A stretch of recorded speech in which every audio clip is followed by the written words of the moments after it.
Agence France Presse via Getty Images file photo. Beata Mariana de Jesus Mejia, 38, says in the lawsuit filed in the Federal District Court in Washington, D.C. on Tuesday that more than a month has passed since she has seen her son, Darwin. By Eli Rosenberg, Washington Post. A Guatemalan woman who says her 7-year-old son was forcibly taken from her after the two of them crossed into the United States to seek asylum is suing the U.S. government, saying that the separation violated rights given to her by both the Constitution and international conventions. Beata Mariana de Jesus Mejia, 38, says in the lawsuit filed in the Federal District Court in Washington, D.C. on Tuesday that more than a month has passed since she has seen her son, Darwin. Start your day with the news you need from the Bay Area and beyond. Sign up for our Morning Report weekday newsletter. Mejia fled Guatemala seeking the asylum in the United States after facing violence and death threats from her husband toward her and her son, the lawsuit states. The two crossed the border near San Luis, Arizona, on May 19 and were placed in a holding cell after surrendering to U.S. Border Patrol agents. 2 days later, her son, who is named as DM in the complaint, was taken from her. Men dressed in green uniforms, border agents, told Ms. M they needed to take her son and would not tell her why, the lawsuit states. Ms. MSAID, no, and demanded an explanation, but they would not tell her why they needed to take her 7-year-old son, and they took him anyway. The border agents did not tell Ms. M where they were taking her son. When DM was taken away from his mother, he was screaming and crying and did not want to be taken away from his mother. That was the last time Ms. M saw her son.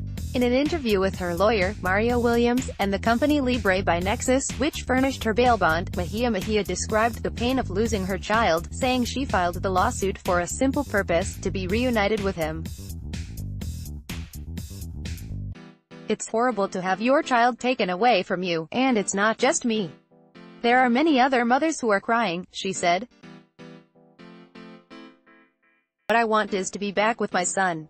She has not been able to contact her son since she was released from custody last week. Government officials have declined to tell her where he is, her legal team said. The lawsuit comes as new information about the child-parent separations that have resulted from the Trump administration's new zero-tolerance practice has galvanized an already emotional national debate over immigration policy. At least 2,300 children, some as young as 4 years old, have been taken from their parents since early May as a result of the decision to criminally prosecute adults who cross the border illegally. The new policy has appeased immigration hardliners who see the policy as a sign of robust law enforcement but has upset a large number of others across the political spectrum who see in it a humanitarian crisis.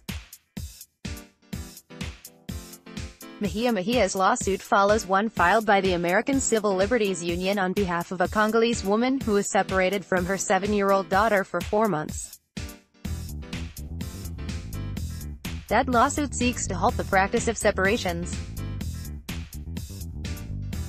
A judge in that case ruled in a preliminary hearing that the separation of the mother and child shocks the conscience, and said the separations may violate the Constitution's Due Process Clause.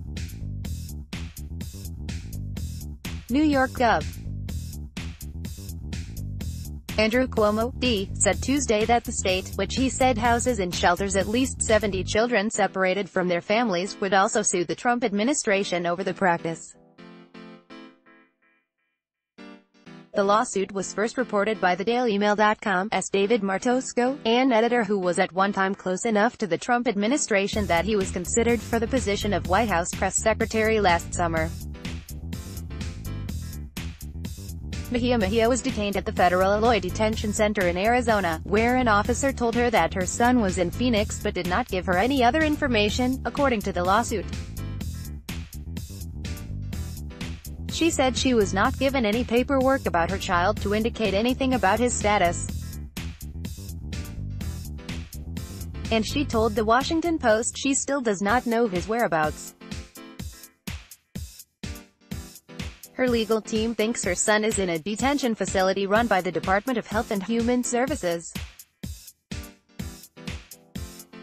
She said she and her son have been able to speak once by phone, though her son was crying and repeatedly saying, "Mama," as if he were in distress. The lawsuit states, saying that every day the boy is separated from his mother, he suffers emotional and psychological harm. Mejia was released from custody June 15 and has been staying with a friend in Austin as she awaits the next court hearing on her asylum petition.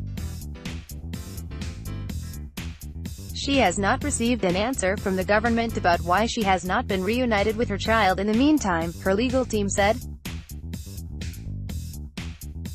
A hearing in the case is scheduled for Thursday.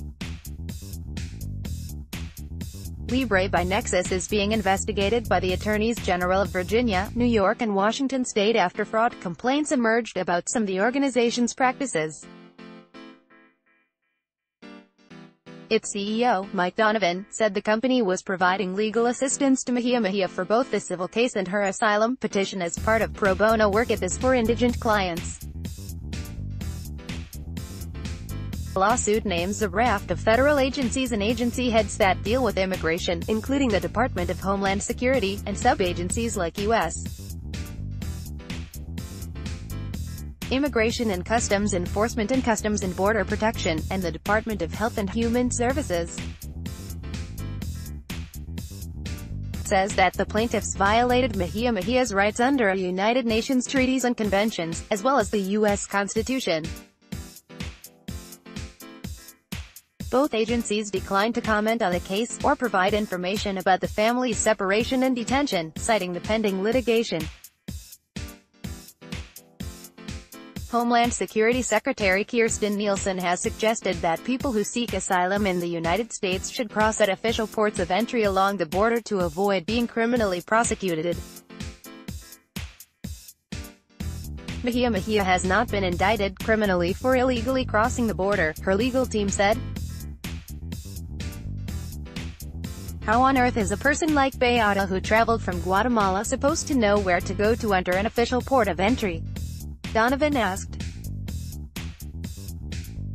She was coming to the U.S. and she was coming to submit for asylum. So she found the border and she crossed it where she crossed it. The lawsuit comes as political pressure grows because of the practice, as some Republican lawmakers have crossed party lines to call for its cessation. State governors from both parties who have sent National Guard troops to the border, or promised to do so, reversed course amid intense opposition. Massachusetts Gov. Charlie Baker, R., on Monday scrapped plans to send National Guard assets to the border, while Maryland Gov. Larry Hogan, R., Virginia Governor Ralph Northam, D., and North Carolina Governor Roy Cooper, D., said Tuesday that they would recall the National Guard members already sent there. The Washington Post's Mark Berman and Deanna Paul contributed to this report. Sponsored content retailers, how do you keep up with Amazon? By the retailing behemoth Amazon continues to dominate the world of online retail, and in doing so, it's transformed the way we shop and buy. But you might also reward yourself this GSS with HSBC Debit Card. HSBC Bank. Find out your birth color based on your birth date. Ace Pro Academy Air Conditioning, now finally affordable thanks to newthingstoday.com. Expats in SG, what makes a good international school? www.iss.edu.sg. Anthony Bourdain, the world's most beloved tour guide, far and wide the best sunscreen for Singapore's hot weather. Orbis, Prince Harry and Meghan Markle not afraid to show. MercuryNews.com. In reversal, Trump orders halt to his family. MercuryNews.com. Stolen San Jose puppy reunites with owner in small MercuryNews.com recommended by